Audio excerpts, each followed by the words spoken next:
General साहब, मरीम नवाज मुसलसल general फैज़ हमीद साहब पर तनकीद कर रही हैं और उनके कोर्ट मार्शल का मुतालबा कर रही हैं, लेकिन वो जनरल कमर जावेद बाजवा के बारे में खामोश हैं या उनके बारे में उतना सख्त रद्दमल नहीं दे रही, जबकि वोट ऑफ नो कॉन्फिडेंस से पहले मुस्लिम लीग नून, नवाज शरीफ और मरीम नवाज ज़्यादा तनकीद जनरल बाजवा पर क्या करती थे।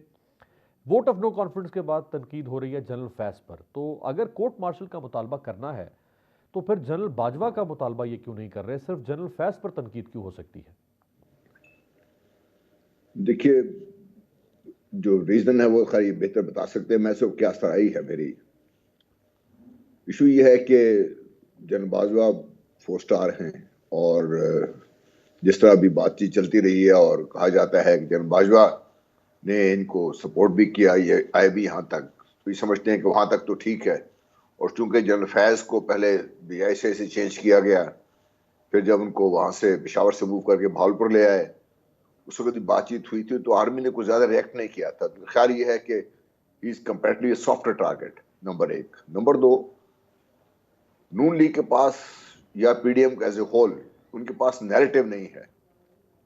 अब जो नैरेटिव उन्होंने चुना है वो ये है कि 5 कटोले की बात की उन्होंने कि इनके इर्द गिर्द जो भी कहानी बनी जाएगी वो बनेगी इसके ऊपर, जिसमें कुछ मोहतरम जज साहबान भी हैं, कुछ रिटायर्ड हमारे चीफ जस्टिस भी हैं और जनरल फैज भी इस लाइन में उनको भी खड़ा कर दिया गया उन्होंने।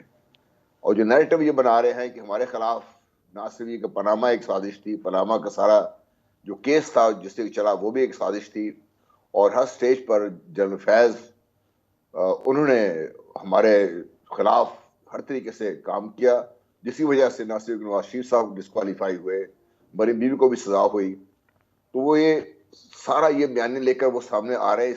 उस बयानी के मुकाबले में जो इमरान खान साहब ने इस वक्त आवाम को दिया हुआ है, इस बयानी को स्ट्रेंथन करने के लिए आज सारे में से जो सॉफ्टेस्ट टारगेट को नजर आया है वो सिटिंग जजेस मोहतरम जो है हमारे, उनके खिलाफ तो भी ये सिर्फ बात ही कर सकते हैं, कुछ और कह नहीं सकते।